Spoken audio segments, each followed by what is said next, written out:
Good morning. My name is Norma Yado, and I am the president for the Valley Building Officials Association, better known as VBOA, and I will be your moderator for today. I hope you had your opportunity to get your coffee and situated, which I think you guys had a ample time, so that we can start this webinar. I first want to begin by welcoming everyone to VBOA's first webinar, and hopefully this webinar is one of the many webinars you will be attending in a series of webinars we have planned for this year. I also want to thank everyone that has logged in to our first VBOA webinar.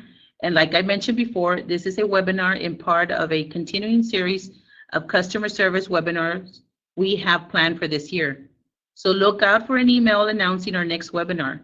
I also want to remind all members that you will be earning a 1-hour free CEU for this webinar. We will be sending you a short survey, and once you submit your survey, you will be emailing out the continuing education certificate to all members that submitted the survey. In case you know someone that is a VBOA member and did not have the opportunity to take advantage of earning a CEU this morning, please let them know that they can log in at a later date and view the pre-recorded webinar at their office or home and earn their 1-hour free CEU. They can view the pre-recorded webinar by logging into the VBOA members website. I want to let the participants know that their microphones will be muted during the presentation. However, if you have any questions during the presentation, please type your questions in the text box located in the bottom right-hand corner so your questions can be answered. Today's webinar is Professionalism in the Workplace and will be presented by Ms. Alma Solis. Alma Solis is a housing inspector for the City of McAllen. During her 30-plus years as a housing inspector, she has encountered many situations where professionalism has come into play in her workday. Also, Ms. Solis is a continuing plumbing education instructor for PHCC. With further ado, I present you Ms. Alma Solis. Good morning, Ms. Solis, and thank you for accepting our invitation to present our first webinar of the year. Good morning, Ms. Norma. Good morning, everyone. It's Monday, so we're going to start off here by starting off our professionalism in the workplace. I know we're all professionals. Ms. Solis, could you tell us a little bit about yourself before we begin? Oh, sure. I've been with the City of McAllen 30-some years. I've enjoyed, as you all well know, I'm still here. I love my job. I love the people I work with. I am a professional and work with all professionals in this office. And I just want to say that there are times in our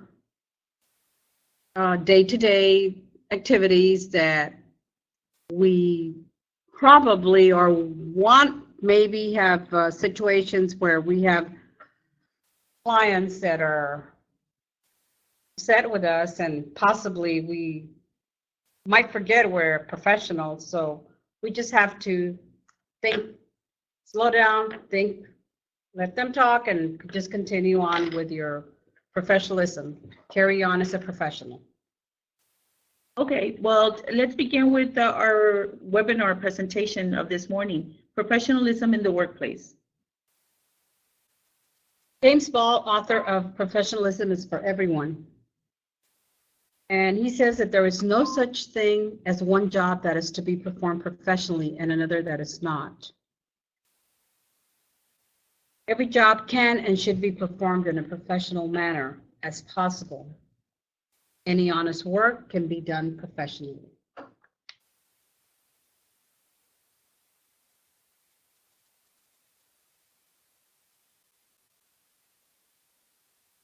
Professionalism compromises a set of behaviors that make a person behave in an appropriate manner in the workplace and in their personal lives.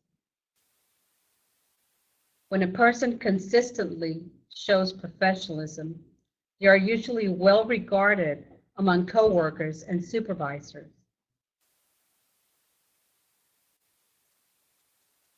Remember that a worker that has a high level of professionalism is an honest person, hardworking, building credibility, and making themselves a trustworthy employee. Their strong work ethic allows them to put personal issues aside, completing every task asked of them in the allotted time. They can help increase productivity by not wasting time on meaningless tasks, but manage their time wisely, ensuring completion of tasks without compromising quality.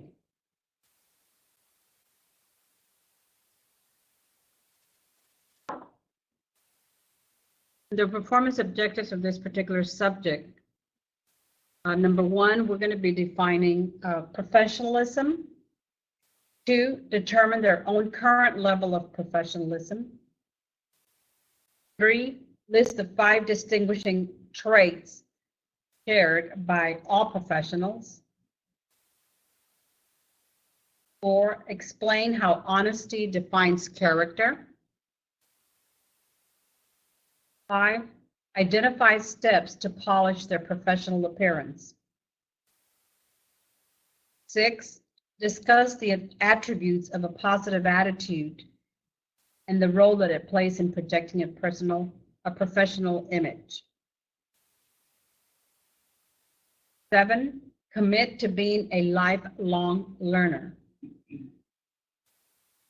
8, understand that competency includes not only solid work experience, but efficient and quality work habits. 9, relate the role good manners play in a professional conduct. And last but not least, number 10, recognize respect is necessary for appropriate professional conduct. All right, out of the gate, we have our first poll question. And this is a yes or no question. If you can please submit your answers. Let me just give you the poll question.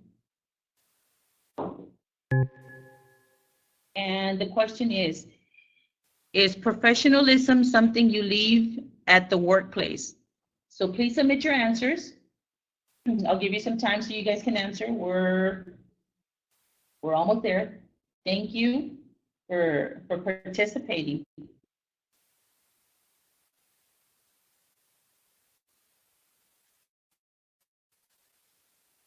So what do you think, Ms. Solis? Should we leave professionalism in the workplace, or is it something that we should do in our every lives? But don't give us an answer yet, Ms. Solis. We're going to give the audience a little bit more time to submit their answers. I think we have a popular answer, and I think it's no. Is that correct, Ms. Solis? Yes, that is correct. No is the right answer. No, professionalism is something that we carry out throughout our lifestyle, our life.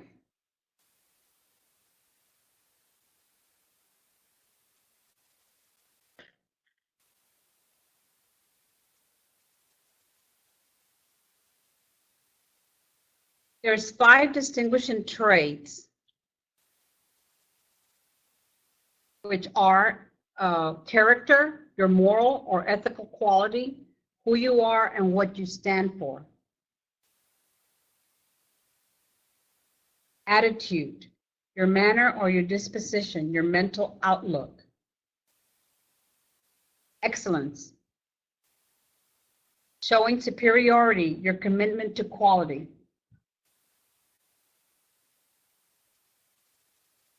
Competency, degree of expertise or skill, your qualifications for the job.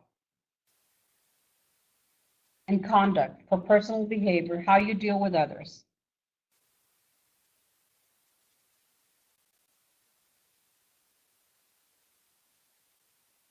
To define character, Character is who you are and when no one is watching. And that's from a Milton restaurant, fortune cookie. That is so true.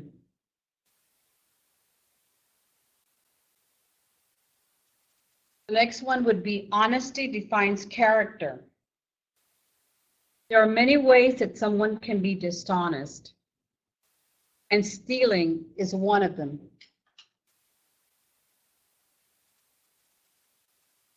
Stealing can take many forms. For example, materials pilfered from the workplace is considered stealing. Office materials carried home are stolen. Time stolen on work is the same as stealing money, whether it's getting paid for goof off time or adding hours on a timesheet.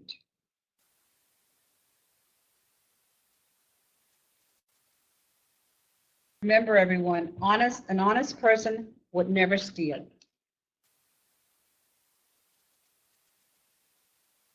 So Lisa, I can think of an example here where honesty comes into play. Like perhaps, somebody clocking in late or not even swiping in. Could you give us some examples of honesty in the workplace? Examples that I think would be stealing would be where someone takes rims of Xerox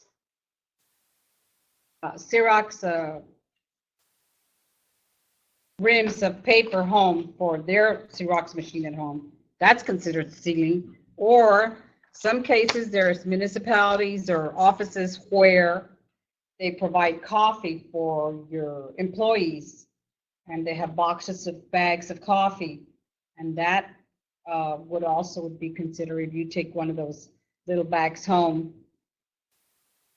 with you, that would be considered stealing. There's a lot of ways that you could steal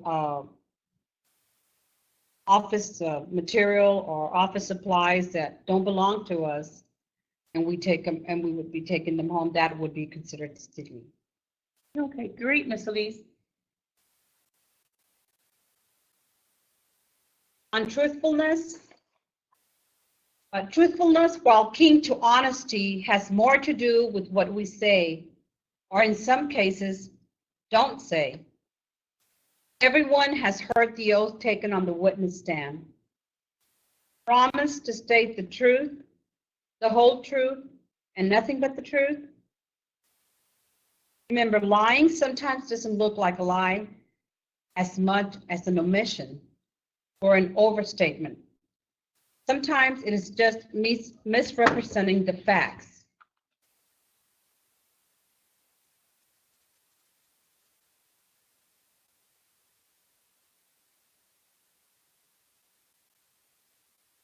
Well, here we have a Yiddish proverb, and just a little tidbit for everybody.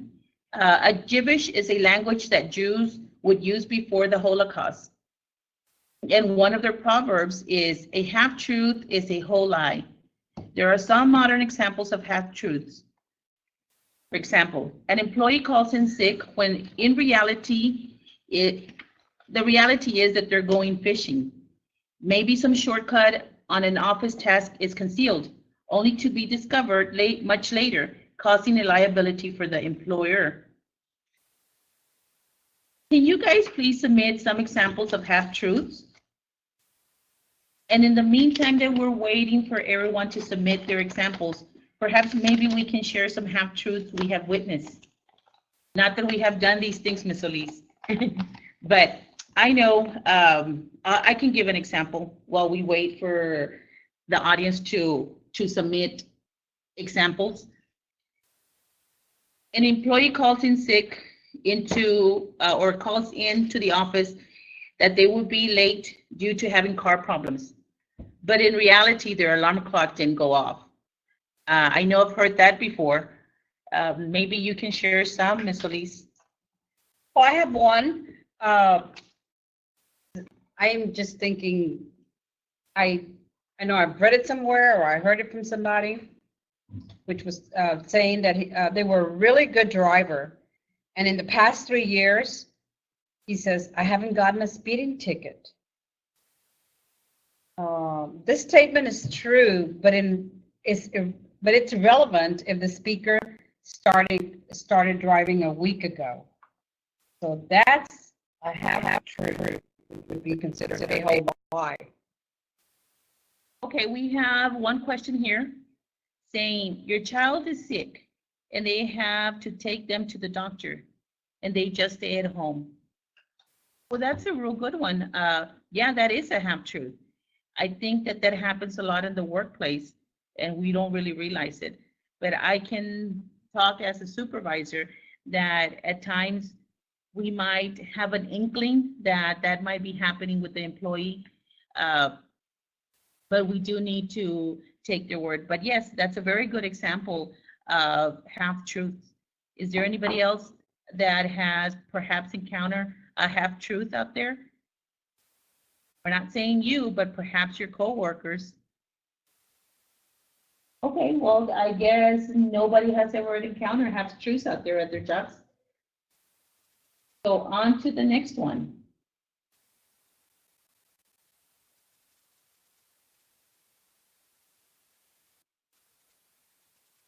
Responsibility.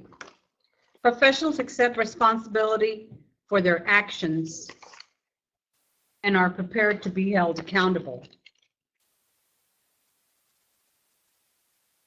They can arrive on time, if not early, prepare for their tasks required for that day. A professional diligently completes his or her work ahead of schedule, resulting in cost savings and earning them added respect.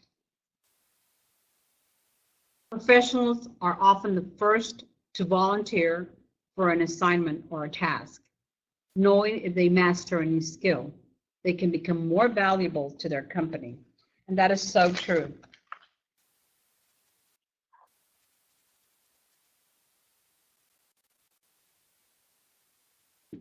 On professional appearance, remember everyone, projecting a cleaner, sharper, and a little more polished appearance is another trait of a professional. A professional will pay attention to their appearance throughout the day, which would be keeping themselves well groomed, hair combed, hands clean, and uniforms as neat as possible. Can anyone give me an example of what else, or to make yourself look professional, and remember, you portray the company you work for. You don't have a professional appearance. That does not look very professional. Well, Ms. Solis, talking about uniforms and office attire, at times, and it's the clothes that you wear. I mean, I know that especially nowadays it's very fashionable, and there's certain fashions that come out. Even though it's fashionable, that doesn't mean that it should be worn to the office. So that is something else that maybe the employee could think if they don't wear a uniform, because it seems like this is more like uniform oriented, the examples that were given. But for those that don't have, perhaps maybe they can wear a blazer to work. The men can wear ties. Also, are there any other suggestions you might want to give them, Ms. Solis? That is correct, Ms. Yado. There are some municipalities and some companies that don't provide uniforms. And not to say that they don't look neat, because they don't. However, You were saying? However, so long as we dress properly for an attire for an office setting, if that's what you're working in the office. For example, inspectors, we're out in the field. Those municipalities, they wear uniform. There's sometimes we can look sloppy if we don't iron our uniform, or we don't comb our hair, or we don't polish our shoes. But there's a lot of things that we need to groom ourselves. And there's also the municipalities that don't provide uniforms, and that's okay, because you can still dress professional. Please don't wear those torn jeans that are in style nowadays, which look nice, but not for your job. That doesn't look very professional. Well, Ms. Solis, I think that we have some examples here. One of them is saying wearing their shirts tucked in. A lot of them tend to, have their shirt tucked out. That's a very good example. Then we have another one, like this is for men. It says keeping those beard trims and groomed. That is so correct. I know, that looks very professional when they have their beards trimmed. Then depending, yes, the clothes might be a little bit tight, that they can't perform their duties, or, being at the office files, or maybe out on the job site. These are all very good examples. Clothes, we just have clothes in general. What does clothes in general mean?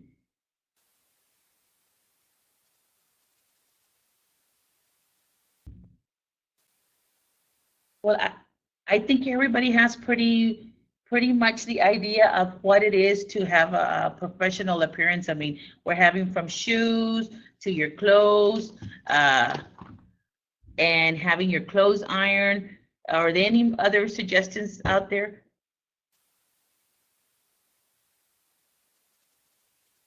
And that's a very good one at the very bottom where it says your proper shoes. I know as a field person, we need to wear our PPE, and one of them is your safety boots.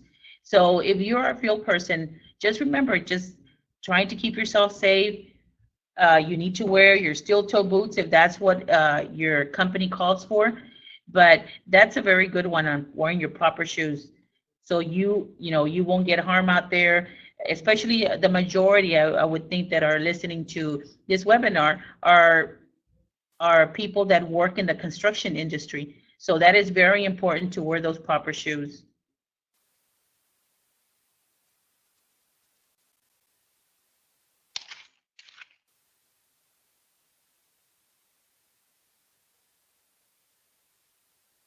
Well, we have another poll question, and this question is multiple choice. And it says, can you polish your true professional appearance and image by A, tell the truth, admit your mistakes, and avoid being defensive? B, take time to fix your hair, press your uniform, and polish your shoes before going to work? C, arrive early to your scheduled meeting/appointment? Or D, all of the above? So let me give you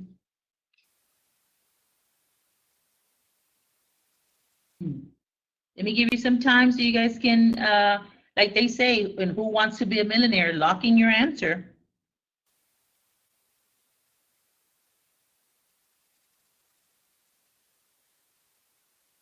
So we'll give you some time. We're almost there.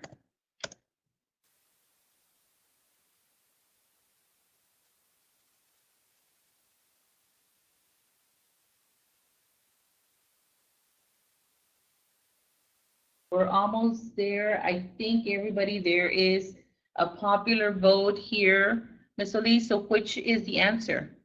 The answer would be D, all of the above. Yeah. So everybody that answered D is correct. I guess you know what to do to have a true professional appearance and image. Thank you for participating.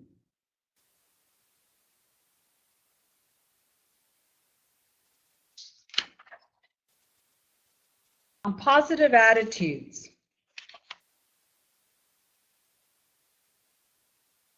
There is little difference in people, but that little difference makes a big difference.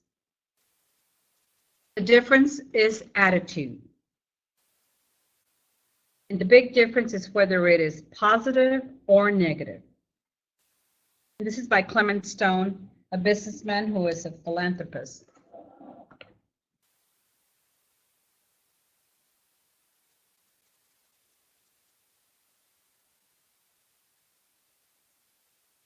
And attitudes are simple ways of thinking.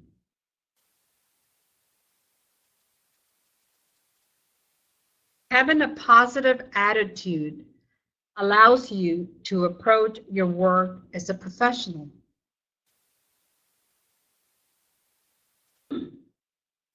Looking for ways to excel in your career.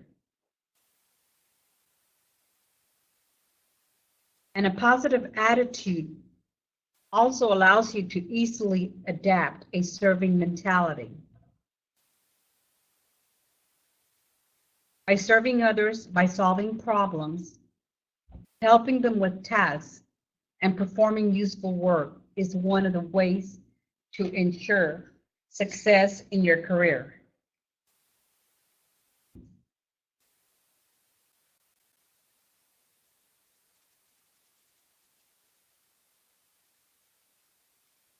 It's important to remember your attitude in the workplace can sometimes define you more than your work you actually produce. Your coworkers come to see you as someone who is reliable, competent, and intelligent, someone that can rely on. And the work you do, in fact, everything you do is a statement about who you are. This is by Kevin and Jackie Freiberg. Ms. Elise, that is so true with what you're saying, as the majority of our members are public servants. And since I would think that the majority that are logged in today or this morning, we work for a municipality. So we have to have a positive attitude. That is key to our workday. We just need to remember, especially those that work for a municipality, we need to remember that we are public servants. So having a positive attitude is key. That is so true, Ms. Elise, what you're saying. Yes, ma'am, you are correct. A lifelong learner. What is a lifelong learner?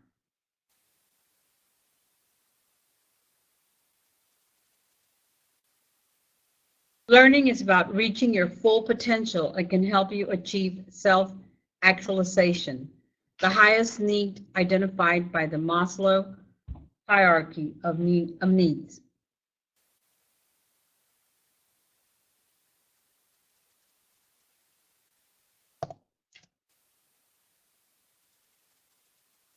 Lifelong learning is about creating and maintaining a positive attitude to learning, both for personal and professional development. Becoming a lifelong learner is another trait of a professional.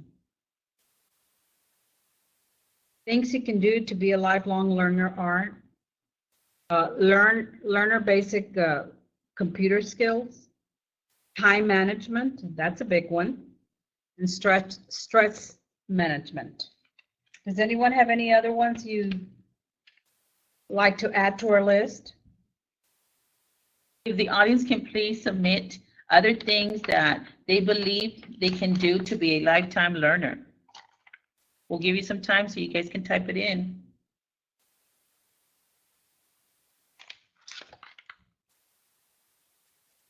What other skills, Ms. Elise, do you think? I know that stress management is one. I know you deal with that a lot, especially being a housing inspector. I know that you're out there on the field, and perhaps at times you're having to talk to owners or that their house is not in living conditions, or perhaps a tenant, and this is where they live, and they take pride in their home. However, you know, because of their means, this is where they can live at the time. So how do you handle that stress, Ms. Elise? Very carefully, Ms. Yalo. It's not easy. But there are steps and it's a process, and that helps a lot. We have a process here in our office, so our ordinances, and that's a big stress reliever. But yes, these people do have their own home and that their own house, and that is their castle. And there's a lot of things the city of McAllen will help them out as much as possible. But yes, it is a big stress reliever, and with our ordinances that we have, and yes, you do get all stressed out in the field by this type of situations. Yeah, and we have one of our audience is saying that, yes, you do need to be a sponge. You are correct, because from every situation you can learn, not only from every situation, but from everyone you come across, you can learn something new. And that's right. As long as you keep on learning something new every day, you'll continue in the path of being a lifelong learner.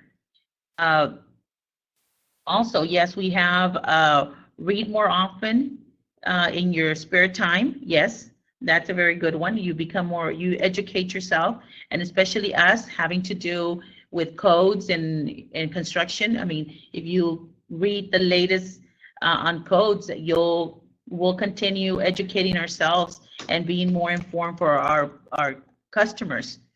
Oh, we have some very good ones. Teamwork in the workplace. That is key also. Let me see, keep educating yourself. Yes, that's what we mentioned in our profession. We deal with codes that are changing every 3 years, and new technologies are being developed. So we are always having to learn how to apply. Correct. That is so true. Thank you. I mean, you're doing this, passing additional certifications. And I know the majority of us are municipality employees, and this is what we're saying is more to our field. But I know that we do have some that are logged in that are not municipal employees. Perhaps maybe you guys can give us some lifetime learning that you might want to share with us.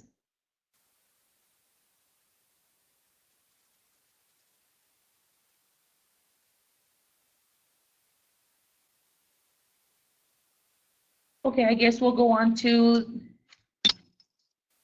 Ms. Yado, I have one that I think I'd like to throw in there. Surround yourself with knowledgeable company, and you can learn from that person. Yeah, you are correct. We should share your knowledge. Oh my, okay, well, this is coming from someone that is not a municipal employee. That is correct. We do sometimes have individuals that they want to keep their knowledge to themselves, but the more you share it, the more knowledgeable you as an individual become, and you also provide that knowledge to other individuals that might not know that particular topic or subject. But yeah, but that is so true. That is so true. Thank you. Thank you for letting us know and sharing and having a point of view from outside the municipality. Thank you so much. We really appreciate it. Yes, I'd like to share, Ms. Yado, that a lot of my code knowledge I have learned not only from taking exams, but from employees that have shared the knowledge on codes, and that is very important to me, and I've learned quite a bit. Basically, stop thinking and start doing, just like our last participant said. So yes, you guys are all correct in what you guys are saying. And remember, there are many ways on how to continue being a lifelong learner.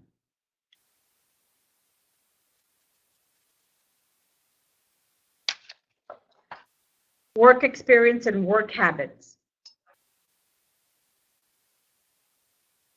Professionals understand their expertise is directly correlated to their performance on the job. Organizing yourself, your time, tools, and materials will help increase your value Making every hour count is a trait of a professional. Managing your time well will set you apart. Becoming the best that you can be in the field will help establish a reputation as the go-to person when help is needed.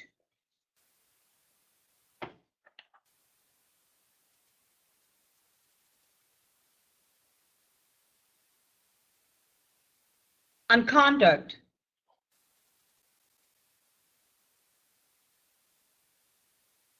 good manners are ingrained in a professional.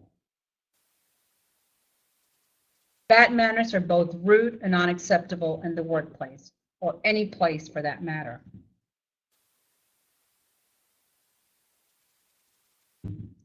And we have some examples here.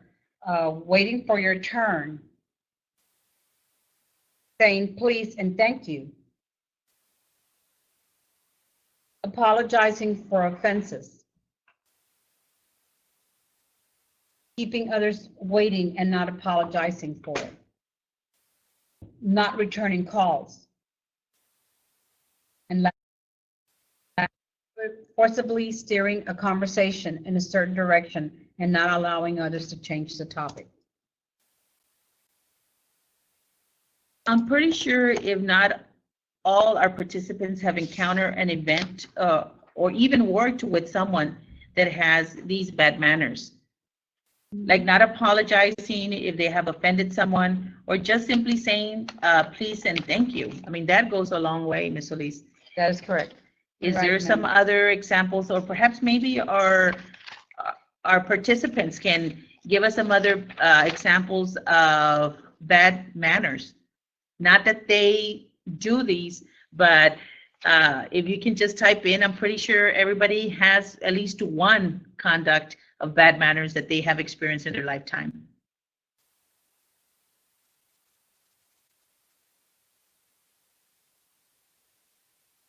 Do you have any, Ms. Elise, other than what you mentioned?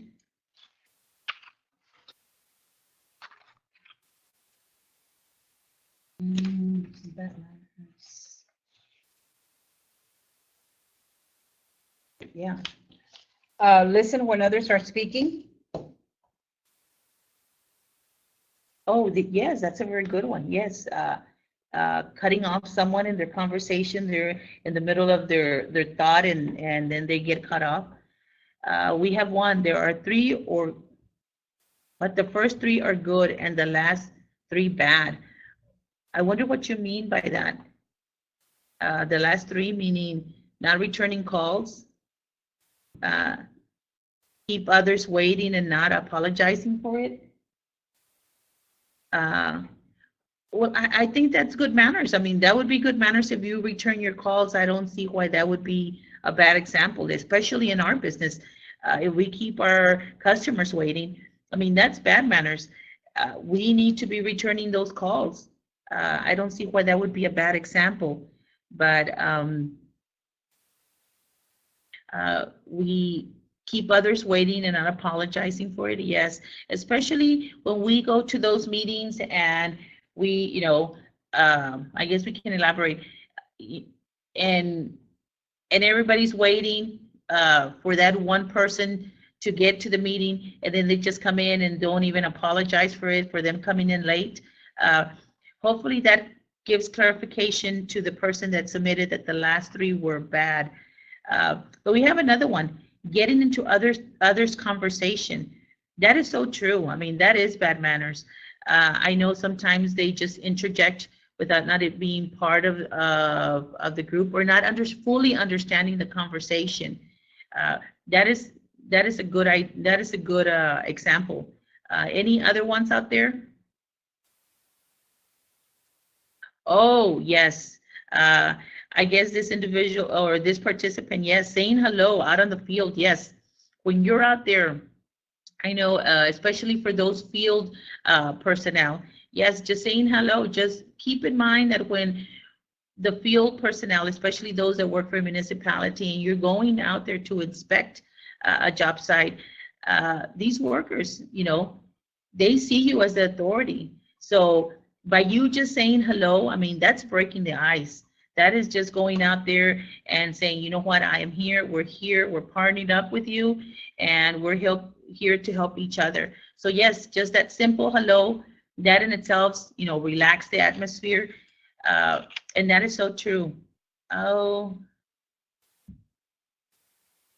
yes, yes, we said giving people the opportunity to finish their thought and not interrupting.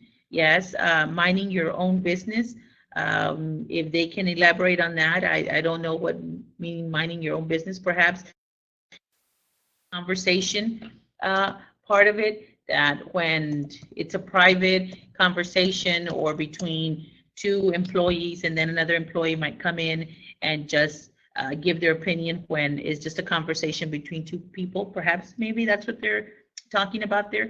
But yes, those are very good examples of conduct out there. But I really like the one saying hello out in the field. That is very key, especially to field personnel. And I guess I'm more keen into it because I'm the supervisor for the inspectors. And that is something that, we do tell our inspectors out there on a daily basis. Just remember, that hello, and just like, Mr. Vasquez says, extend that hand, shake their hand and say good morning. That goes a long way. So yes, we really do agree with that.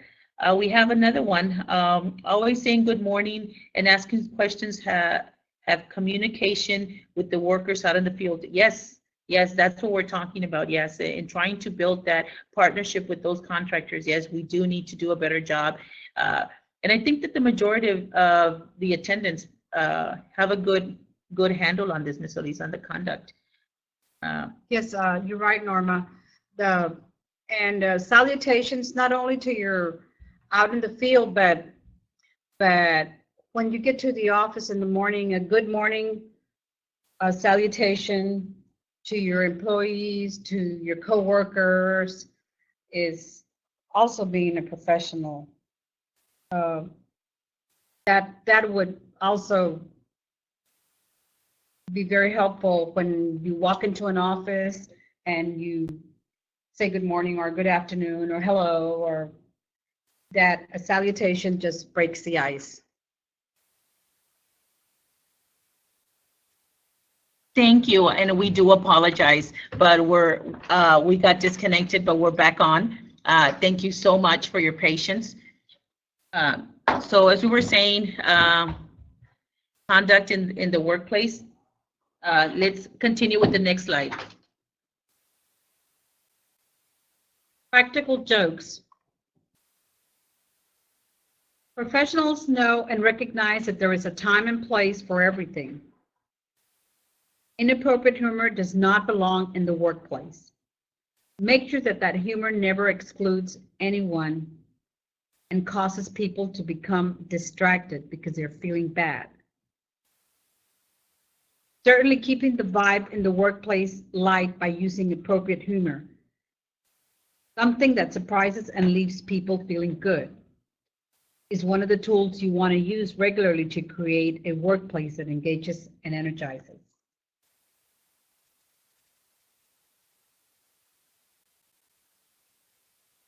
Well, we're at our next poll question. And this is a true or false question. And it says, inappropriate practical jokes in the workplace keeps the environment professional.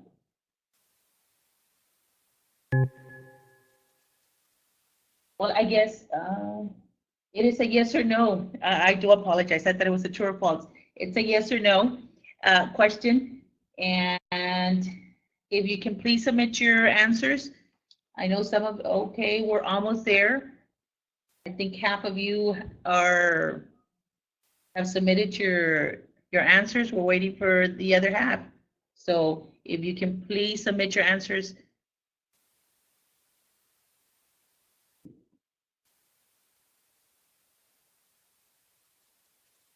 Well, what do you think, Ms. Elise? Inappropriate practical jokes in the workplace keeps the environment professional.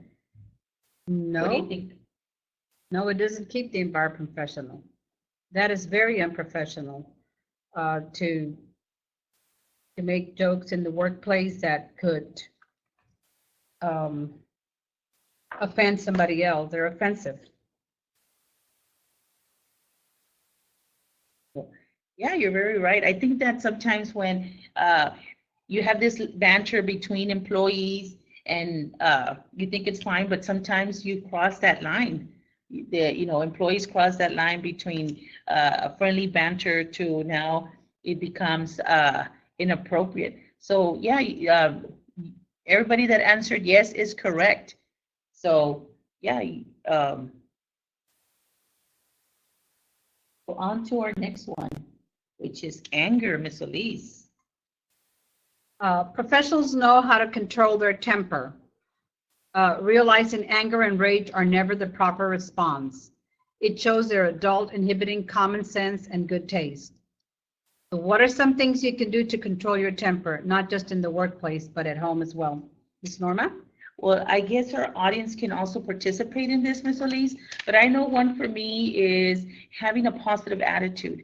But once I know you get those boiling points going sometimes, uh, but I guess we go back to when we were young and we were told by our parents, count to 10. I think that really helps you. I mean, if you count 1 to 10, oh, I guess another of our participants feels the same way. He was taught the same thing, that he needs to count to 10. But I think that that is so true. I mean, once you start counting to 10, you start realizing that, oh, okay, calm yourself down, calm yourself down. And sometimes I know another thing that uh, at the time where the situation is going, instead of continuing the discussion, I rather just take a break, just like, I told my son, you know what, okay, let me just walk away. I know sometimes with my son, I get to those points where I get a little bit frustrated and I just tend to walk away, just give myself some time, and space, and then reflect on the whole situation. And once I have done that reflection, then I come back and then address the issue. But yes, I don't know, we have another one here. Talk it over with an imaginary friend. Well, yeah, I guess, yeah, that could also work. I mean, if you do have that imaginary friend out there, you can talk. You can talk with that imaginary friend, and well, and I guess I mean, I know we find some humor in imaginary friend, but sometimes we, if you role play, but that could be a little bit dangerous because sometimes I know when I role play in my mind, I can get very imaginative as to what the situation can escalate to. But that's a very good one. What's this one say? Owasa? Owasa. Or yeah, or sometimes don't say anything at all. Yes, that's correct. Uh, yes, I like this one. Not avoid taking situations as a personal matter. Yes, don't take it personal. That's a very good one. Yes, don't take things too hard. Those are very good examples. I mean, let's see another one. Think before you act. 9 times out of 10, your initial reaction is led by emotion and not rational thinking. Oh, that is so true. That is so true. Oh my God, Miss Elise. I mean, all of these attendants have very good examples. What's another one? Just breathe and think about what you're going to say instead of just responding in reaction. So true. Uh, I guess a lot of our audience have been in these situations that they're experts now in anger, that they have, been in situations where they've gotten to that point where they're about to get anger and they've practiced all of this. But all of these are very good examples. Thank you so much for participating. We really appreciate it. But yes, Ms. Elise, they are correct in what they're saying. Do you have anything else, Ms. Elise, that you want to add on to anger? Other examples aside from the ones that were shared with us? No, well, that's mostly the ones that a few of them that I thought of. Just excuse yourself and walk away and talk about whatever the situation or the case may be a little later to diffuse your anger. Okay, from anger we go to respect, Ms. Elise.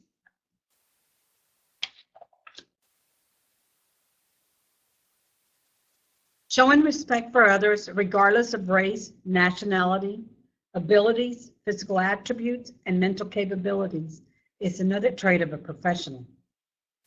And diversity is a good thing for a company.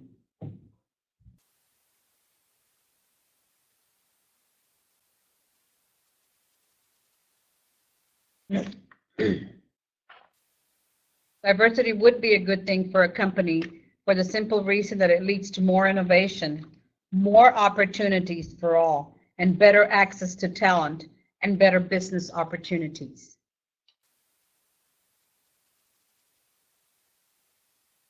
Our next slide on confidentiality. A personal employee will keep private, proprietary, and social information confidential, knowing that your organization's success can be compromised if information.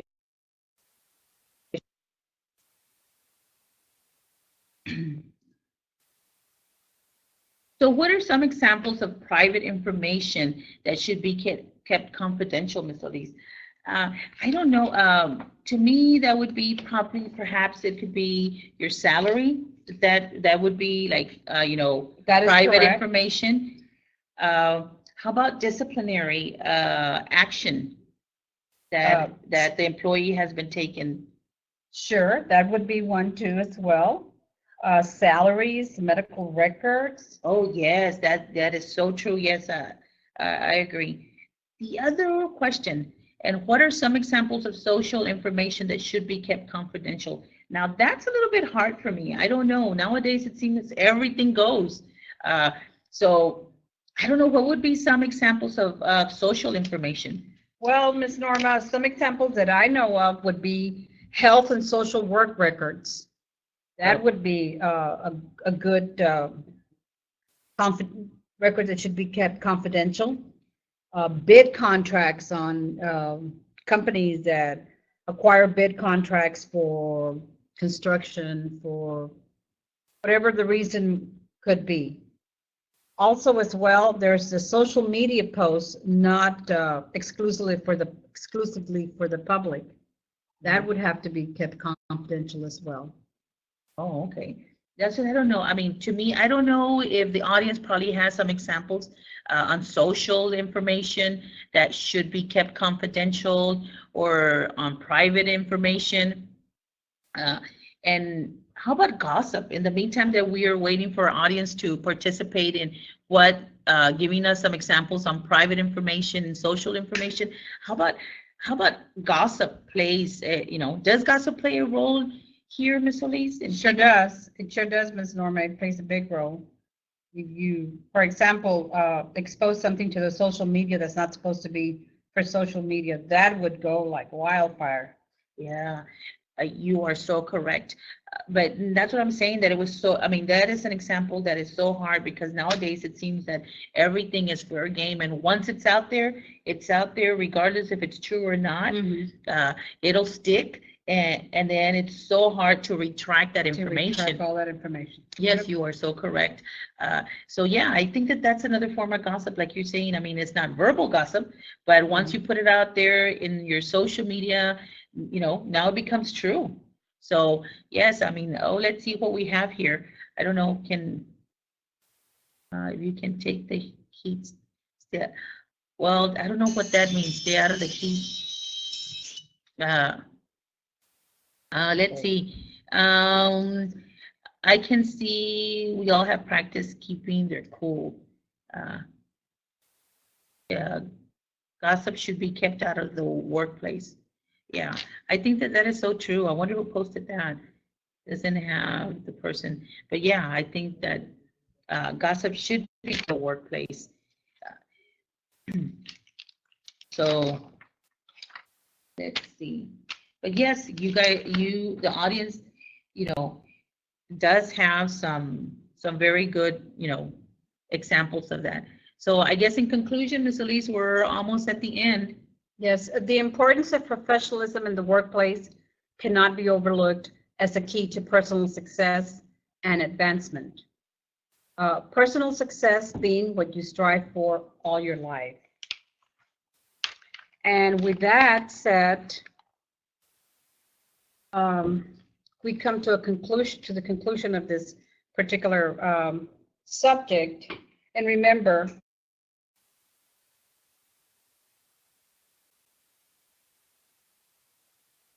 Okay, we're sorry about that, but we're back on. So, if you guys, if at this point the audience has any more questions that we haven't been able to ask, if you can type them in and Ms. Elise will answer those questions.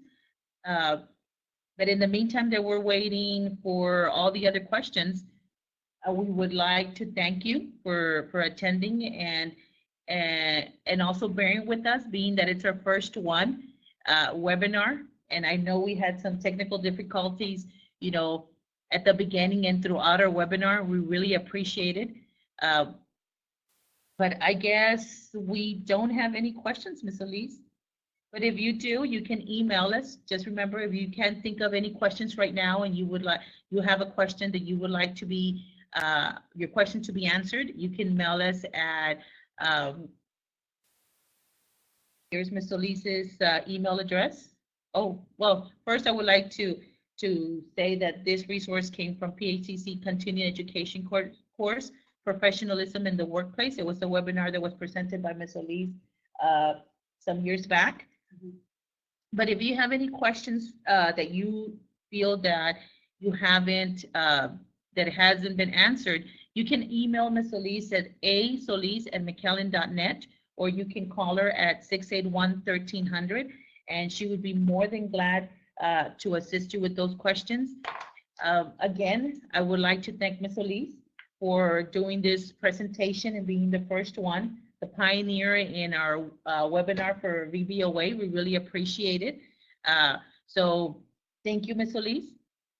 thank you for allowing me to do this presentation. And thanks everyone for attending. So, and also keep in mind, we are going to have another presentation coming. We're doing these quarterlies. It takes some time for us to get prepared. So our next one should be at the end of June, and I think we're going to do attitudes. But if you have any other suggestions as to what topics you would like for us to do a webinar on when it comes to customer service, if you can just email me. My email is nayado@mcallen.net, and we will look into it and start preparing one of those presentations. We hope that you've enjoyed our first webinar, and hopefully you can continue attending these webinars this coming year. So with that, thank you so much. I would also like to thank Mr. Eddie Pastor. He's our technical support here. And without him, we couldn't have done this. So we really do want to thank Mr. Eddie Pastor at this time, and also his assistant, Robert Rodriguez. He also helped out in this presentation. So thank you so much for assisting us. And again, thank you, Mrs. Solis, and we'll see everybody. So have a good day. Thank you. Once again, thank you.